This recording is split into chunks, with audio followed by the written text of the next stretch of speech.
జీవితానికి ఒక కారణం ఉంది. కారణం ఏంటో తెలుసా?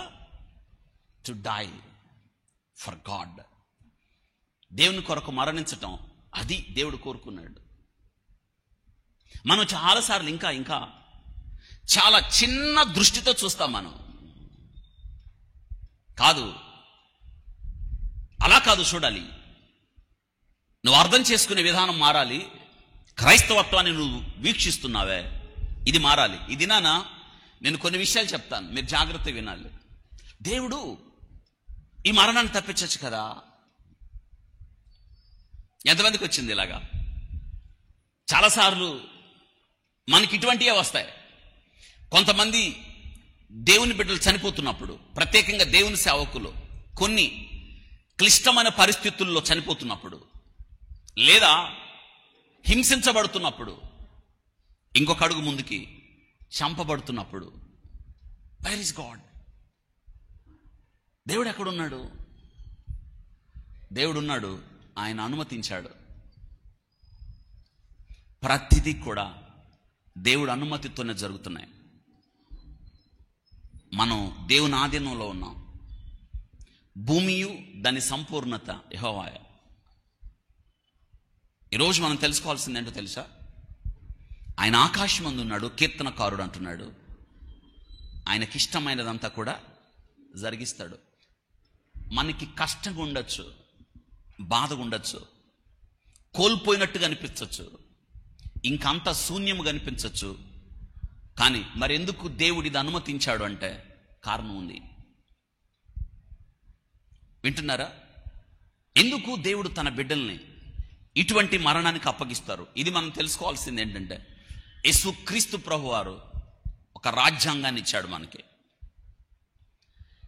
ఈ రాజ్యాంగం భూప్రపంచంలో ఉన్న రాజ్యాంగాల లాంటిది కాదు, కానీ అన్ని రాజ్యాంగాలకు ఆధారం.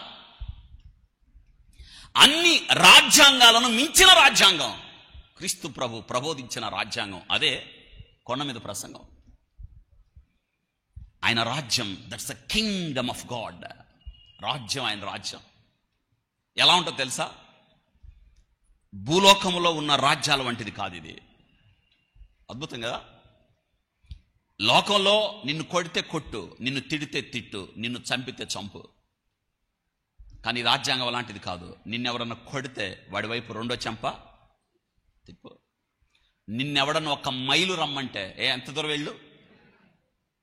నీ శత్రువులను ప్రేమించు, వారి కొరకు ప్రార్థన. It's beautiful. ఇది రాజ్యాంగం, మన రాజ్యాంగం. ఈ రాజ్యాంగంలో ప్రభు ఒక మాట చెప్పాడు. ఏం చెప్పాడో తెలుసా? రండి, ఈరోజు మీరు నేను చెప్పేవని నోట్ చేయండి. మత్తయి సువార్త 5వ అధ్యాయం. మత్తయి సువార్త 5వ అధ్యాయం. ప్రభు కొండ మీద ప్రసంగంలో ఏం చెప్పాడో చూడండి. ఎందుకు మనం హింసించబడాలి? ఎందుకు మనం ద్వేషించబడాలి? ఎందుకు ఈ రీతిగా శ్రమలు అనుభవించాలి?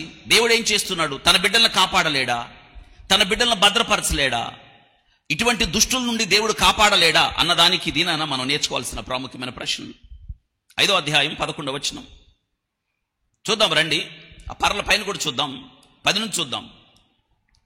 నీతి నిమిత్తం హింసించబడువారు ధన్యులు, పరలోక రాజ్యం వారిది. నా నిమిత్తం, గమనించండి, ప్రభు చెప్పాడు, నా నిమిత్తం జనులు మిమ్మును నిందించి హింసించి మీ మీద అబద్ధముగా చెడ్డ మాటలెల్లా పలుకున్నప్పుడు మీరు ధన్యులు. సంతోషించి ఆనందించుడి, పరలోకమందు మీ ఫలం అధికమగును. ఇలాగున వారు మీకు పూర్వమందుండిన ప్రవక్తలను ఏం చేశారంట? హింసించిరి. ప్రభు ఏం చెప్తున్నాడు చూడండి. మిమ్మును హింసించి, జనులంట మిమ్మల్ని హింసించి, చూడండి, మీ మీద అవును నిందించి హింసించి మీ మీద అబద్ధ సాక్ష్యములెల్లా, చూడండి, మాటలెల్లా పలుకున్నప్పుడు మీరు ఏం చేయాలి? ధన్యులంట. దీన్ని స్వీకరించగలుగుతామా మనం? ధన్యుడు, బ్లెస్డ్ అని రాయబడ్డది. మిమ్మల్ని దీవిస్తా, అప్పుడు మీరు ధన్యులు అవుతారంటే, ఎస్ లార్డ్, ప్రభువా మిమ్మల్ని ఆస్వాదిస్తా, మీకు ఈ లోక సంబంధమైనవి ఇస్తామని దేవుడు ఎప్పుడు చెప్పలేదు. Beyond that. ఈరోజు క్రైస్తవ విశ్వాసం మనం ఏం చేయాలి తెలుసా? అసలు మనం దేని కొరకు బ్రతకాలంటే కంటికి కనిపించే దానికోసం కాదు, దాన్ని దాటి. ఇదే మనం నేర్చుకోవాలి. మనం ఏమనుకుంటాం తెలుసా?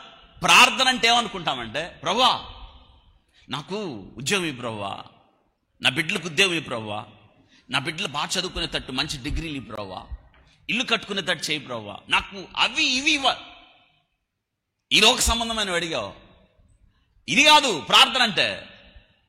నీకిష్టమైనవి అడగడం కాదు. ప్రభువా నీకిష్టం ఏమిటో అలా జీవించేటట్టు నాకు నేర్పు ప్రభువా. ఇది ప్రార్థన.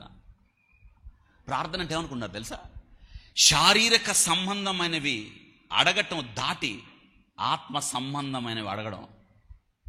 దట్ ఇస్ ప్రే. ఇదే రాజ్యాంగం. ప్రార్థన అంటే ఏంటో తెలుసా? కంటికి కనిపించే దాన్ని చూసి దాని వైపు ఆకర్షితులు కాక, దాన్ని అడక్క, కంటికి కనిపించకుండా ఉంటదే దాని వైపు వెళ్ళడం ప్రార్థన. That's fine.